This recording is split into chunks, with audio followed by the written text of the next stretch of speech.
Hi my dear students. स्वागत है आप लोग का आपके YouTube channel biology world by Dilip Pandey. आज का जो हम लोग का टॉपिक है वो है क्लास 12th में जीवों में जनन। इसका आज हम लोग ऑब्जेक्टिव टाइप के क्वेश्चंस को यहाँ पर जो है देखें।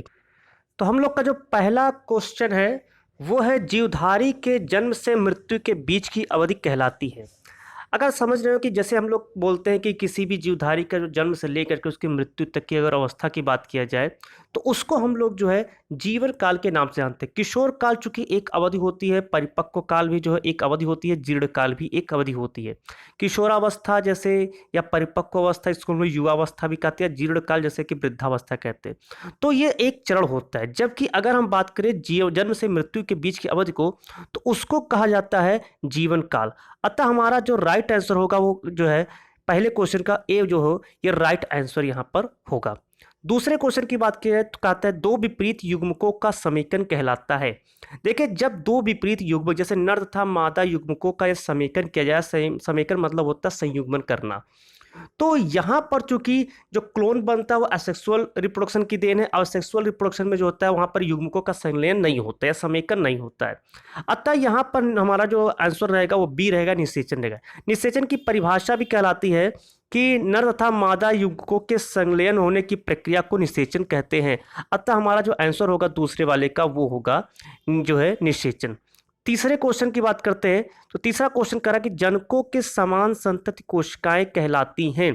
एकदम हूबहू जिस प्रकार की जनक है उसी प्रकार की संतति कोशिका है तो उसको हम लोग क्लोन कोशिका कहते हैं। और जो क्लोन कोशिका होती है ये असेक्सुअल रिप्रोडक्शन की देन होती है। अतः जो हमारा राइट आंसर होगा वो ए होगा, क्लोन कोशिका कहलाएगी। चौथे क्वेश्चन को देखेंगे, विखंडन विधि द्वारा अलैंगिक जनन पाया जाता है कि विखंडन किसमें जो है अलैंगिक जनन के रूप में पाया जाता है। तो पहले जान ले कि फीता कृमि जो होता है इसमें जो है सेक्सुअल रिप्रोडक्शन होता है, यूकैरियोट्स में जो है विखंडन नहीं पाया जाता है। और कौकों में भी जो है ईस्ट की जैसे ईस्ट होता है तो उसमें बर्डिंग के थ्रू हो सकता है। तो यहाँ पर जो हमारा राइट आंसर होगा वो चौथे का ए जो होगा जीवाणु में, ये हमारा राइट आंसर यहाँ पर होगा। पांचवा क्वेश्चन कह रहा है कि पैरामीशियम में अलैंगिक जनन किस विधि के द्वारा होता है। देखिए पैरामीशियम में अलैंगिक जनन की बात करें तो मुकुलन द्वारा अगर बात करें तो मुकुलन जो होता है वो ईस्ट कोशिकाओं में होता है, बर्डिंग जो होता है ईस्ट कोशिका में बनता है। ये आंसर गलत है। बीजाणुओं द्वारा की बात करें तो जो चूंकि पैरामीशियम को जो है जब किंगडम प्रोटिस्टा में उसको क्लासिफाइड किया गया है तो जो चार क्लास में जो है जो होलोजोइक होते हैं उसमें पैरामीशियम को सिलिएटा में रखा गया है। और बीजाणुओं द्वारा जितने भी जनन होता है उन सबको स्पोरोजोआ में रखा गया है। अतः यह इस क्लास में नहीं रखा गया है। अतः इसमें जो है जो अलैंगिक जनन की विधि होती है द्विविखंडन के द्वारा ही अलैंगिक जनन होती है। अतः हमारा जो राइट आंसर होगा वो पांचवे का सी होगा, द्विविखंडन द्वारा पैरामीशियम में अलैंगिक जनन होता है। छठे क्वेश्चन की बात करते हैं। छठा क्वेश्चन कहता है कि कवकों में अलैंगिक जनन किस विधि से होता है। जो कवक होता है अगर कवकों की बात किया जाए अलैंगिक जनन किस विधि से होता है तो कवकों में स्पोर्स के द्वारा भी हो सकता है और बर्ड्स के, जैसे कि हमने अभी जस्ट बताया ईस्ट में जो है मुकुलन के द्वारा होता है, यानी बर्ड के द्वारा होता है। मतलब कि यहाँ पर जो है बीजाणुओं के द्वारा भी हो सकता है जनन और मुकुलन के द्वारा हो सकता है। अतः यहाँ हमारा आंसर जो होगा वो डी होगा, छठे का डी, ए तथा बी दोनों होगा। सातवें क्वेश्चन की बात करें, पादपों में कायिक संवर्धन में किस अंग की उपस्थिति आवश्यक है। यदि प्लांट्स है तो प्लांट्स में अगर कायिक संवर्धन की बात करें तो किस अंग की उपस्थिति आवश्यक है। तो जो कायिक संवर्धन होता है शरीर से संवर्धन किया है तो उसमें उसका बड की सबसे इंपॉर्टेंस होती है, बड की, जिसको कहते हैं हिंदी में कलिका। तो कलिकाओं की आवश्यकता सबसे अधिक होती है जिसके द्वारा जो है एक नए पौधे का निर्माण हो सकता है। तो यहाँ पर हमारा सातवें का डी ऑप्शन जो है वो राइट आंसर होगा। आठवें क्वेश्चन को देखें, घनकंद। घनकंद का उदाहरण है। घनकंद की अगर हम लोग बात करें तो घनकंद जो है का उदाहरण होता है क्रोकस। क्रोकस जो होता है उसको हम लोग घनकंद के नाम से भी जानते हैं। तो हमारा ये आठवें का ए आंसर जो है ये सही है। रोजा जो कि गुलाब होता है, ट्यूलिप भी पुष्प का नाम है, मेंथा जैसे कि पुदीना होता है। तो इस तरह से यहाँ पर जो है हम लोग का क्रोकस जो होता है वो यहाँ पर राइट आंसर होगा। नौवें क्वेश्चन की बात करते हैं तो नौवां क्वेश्चन कह रहा है रेंग कर या क्षैतिज रूप से, रेंग कर क्षैतिज रूप से वृद्धिशील प्ररोह कहलाता है। तो अगर देखें कि रेंग करके क्षैतिज रूप से वृद्धिशील प्ररोग कहलाने, तो राइजोम जो होता है उसमें जड़ की समान संरचना होती है जो नीचे की ओर जाता है, अतः यह नहीं होगा। घनकंद एक बड़ा सा उसमें जो है भोज्य पदार्थ संचित हो जाता है और फूल जाता है, अतः यह भी चल नहीं सकता है। प्रकंद जो होता है, प्रकंद जो है जैसे कह सकते हैं कि ये शलजम है, तो ये प्रकंद की श्रेणी में आता है। तो भूस्तारी जो होता है इसमें जो है यह रेंग कर जो है, जैसे कि बात करें साइनेडॉन की, दूब घास की, तो दूब घास में भूस्तारी जो होता है रहता है, वृद्धि करता है प्ररोह। तो अतः हमारा जो आंसर होगा 9वें का वो डी आंसर सही होगा। 10वें क्वेश्चन की बात करते कहा जा रहा है आलू का कंद वास्तव में किसका उदाहरण है। तो पता है कि आलू का जो कंद होता है ये वास्तव में तने का रूपांतरित रूप है, अतः यहां पर हमारा जो आंसर होगा 10वें का सी सही होगा। 11वां क्वेश्चन देखते हैं कि फीता कृमि में अलैंगिक जनन किस विधि के द्वारा होता है। फीता कृमि में अलैंगिक जनन किस विधि के द्वारा होता है। तो यहाँ पर जो है फीता कृमि खंडन के द्वारा, क्योंकि फीता कृमि जो होता है बहुकोशिकीय होता है, तो यहाँ पर जो है बहुत कोशिकीय जब अगर होता है तो यहाँ पर खंडन के द्वारा जो है होता है अलैंगिक जनन, अतः यहाँ हमारा आंसर रहेगा यहाँ पर 11वें का बी। 12वें क्वेश्चन की बात करते हैं, तो 12वां क्वेश्चन कह रहा है कि भूस्तारी पादपों का कृत्रिम संवर्धन किस विधि से करते हैं। भूस्तारी पादपों का, जैसे कि अभी इसके जस्ट ऊपर हमने इसके बारे में क्वेश्चन भी आया था, भूस्तारी पादपों का कृत्रिम संवर्धन किस विधि से करते हैं। तो जो भूस्तारी पौधे होते हैं इनका कृत्रिम संवर्धन जो होता है वो परतन के द्वारा किया जाता है। परतन एक विधि होती है, उसी के द्वारा जो है यहाँ पर होता है, यानी 12वें का डी जो है ये इसमें आंसर राइट होगा। 13वें की बात करते हैं युग्मक होते हैं, तो ये हमेशा ध्यान रखिए जो युग्मक होते हैं चाहे वो नर युग्मक हो या मादा युग्मक, इनमें जो हमेशा गुणसूत्रों की संख्या जो होती है हैप्लॉइड होती है, अगुणित दशा में ये पाए जाते हैं, अतः हमारा राइट आंसर होगा 13वें का ए, अगुणित होती हैं। 14वें क्वेश्चन की बात करें तो 14वां क्वेश्चन कह रहा है कि निम्न में से कौन सी क्रिया पुष्पी पादपों में जनन प्रावस्था को इंगित करती है। निम्न में से कौन सी क्रिया पुष्पी पादपों में जनन प्रावस्था को इंगित करती है। तो जो अगर पुष्पी पादप की बात करें तो पुष्पी पादपों में जो है जो उसका पुष्प होता है वही उसकी जो है जनन अंग होते हैं, अर्थात जब पुष्पीकरण की प्रक्रिया होती है तभी वह जो उसकी जनन प्रावस्था को इंगित करता है, अतः 14वें का जो है आंसर जो है डी वाला ऑप्शन सही रहेगा, पुष्पीकरण। 15वें की बात करें तो 15वां कह रहा है कि युग्मकों के निर्माण की क्रिया कहलाती है। युग्मकों के निर्माण की क्रिया कहलाती है, तो युग्मकों के निर्माण की प्रक्रिया को युग्मक जनन कहा जाता है। ठीक है, यानी जनन युग्मकों के reproduction of gamete is known as gametogenesis. तो ये यहाँ पर हमारा 15वें का ए ऑप्शन सही होगा, युग्मक जनन होगा। 16वें क्वेश्चन की बात कर रहे हैं तो कह रहा है यूलोथ्रिक्स में किस प्रकार के युग्मक पाए जाते हैं। तो यूलोथ्रिक्स जो होते हैं हमेशा ध्यान रखिएगा उसमें आइसोगैमस, क्योंकि ये यूलोथ्रिक्स शैवाल है, आइसोगैमस टाइप के इसमें जो है युग्मक होते हैं, सम युग्मक होते हैं, नर तथा मादा युग्मक जो होते हैं एक समान होते हैं, तो ये यहाँ पर समयुग्मक आंसर रहेगा, यानी 16वें का बी ऑप्शन सही रहेगा। 17वां क्वेश्चन कह रहा है कि विषम युग्मक पाए जाते हैं। अगर विषम युग्मक की बात किया जाए तो विषम युग्मक जो होता है कौकों में नहीं होते हैं, अनावृत बीज यानी जिम्नोस्पर्मिक जो प्लांट होते हैं उसमें नहीं होते हैं। यहाँ पर जो है विषम युग्मक जो होते हैं वो ब्रायोफाइट्स में पाए जाते हैं। तो यह हमारा जो 17वां का है 17वें का सी ऑप्शन ये राइट आंसर होगा। 18वां क्वेश्चन देखते हैं, कह रहा है कि समबीजाणुक अवस्था पाई जाती है, यानी होमोस्पोरिक कंडीशन पाई जाती है। किस में होमोस्पोरिक कंडीशन पाई जाती है, तो यूजुअली अधिकांश जो टेरिडोफाइट्स होते हैं उसमें जो है होमोस्पोरिक कंडीशन पाई जाती है, ये ध्यान रखना है। होमोस्पोरिक कंडीशन सबसे अधिक टेरिडोफाइट्स में पाया जाता है, अतः हमारा जो आंसर होगा 18वें का वो सी ऑप्शन सही होगा। 19वें क्वेश्चन की बात करें तो एक लिंगी जंतु का उदाहरण। अब इसमें एक लिंगी जंतु कौन है, तिलचट्टा की बात किया जाए कि तिलचट्टा है कि केचुआ है कि हाइड्रा है कि फीता क्रिम। तो फीता क्रिम जो है ये यहाँ पर देखेंगे तो एक लिंगी जंतु नहीं होता है। ठीक है, हाइड्रा में भी जो है ये यहाँ पर भी बाइसेक्सुअल है, फीता क्रिम भी बाइसेक्सुअल और केचुआ भी बाइसेक्सुअल ही होता है। तो 19वें का एक बच रहा तिलचट्टा। तिलचट्टा यूनिसेक्सुअल यानी मेल अलग होता है, फीमेल अलग होते हैं। तो इस तरह से जो 19वां क्वेश्चन है उसका आंसर ए ये राइट आंसर होगा।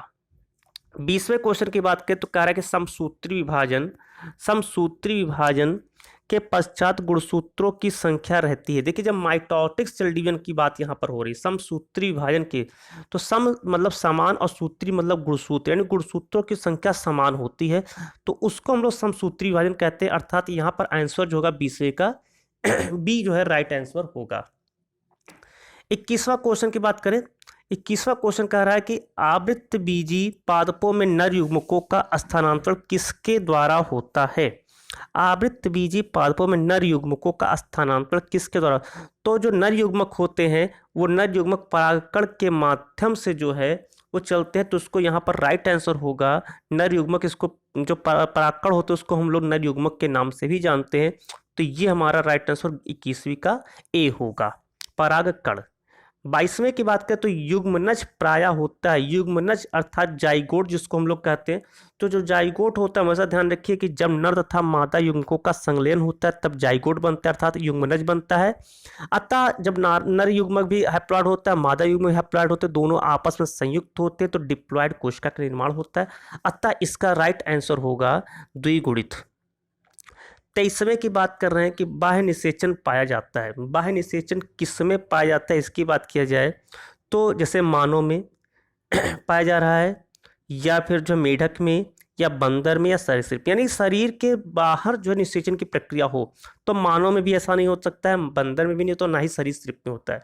मेढक में ऐसा होता है कि निषेचन की प्रक्रिया जो है जल में होता है, अर्थात बाहर होता है, इसलिए इसको हम लोग उभयचर कहते हैं। तो ये जो 23वां जो होता है, 23वें का आंसर जो है यहाँ पर राइट आंसर है वो है मेढक में। 24वें क्वेश्चन की बात कर रहे हैं तो 24वां क्वेश्चन कह रहा है कि अंड प्रजक जीव का उदाहरण है। अंड प्रजक यानी अंडे देने वाले जीव, तो मानव अंडा नहीं देता है, चमगादड़ भी जो इसको मैमेलिया में रखा गया है, कुत्ता भी जो है ये मैमेलिया में आता है। पक्षी जो होता है पक्षी में अंडे देते हैं, अतः हमारा जो राइट आंसर होगा वो पक्षी होगा, ए। 25वें की बात करें तो 25वां क्वेश्चन कह रहा है कि द्विविभाजन है एक। द्विविभाजन है एक यानी बाइनरी फिशन होता है, तो बाइनरी फिशन जो होता है वो कायिक जनन का ही एक रूप होता है।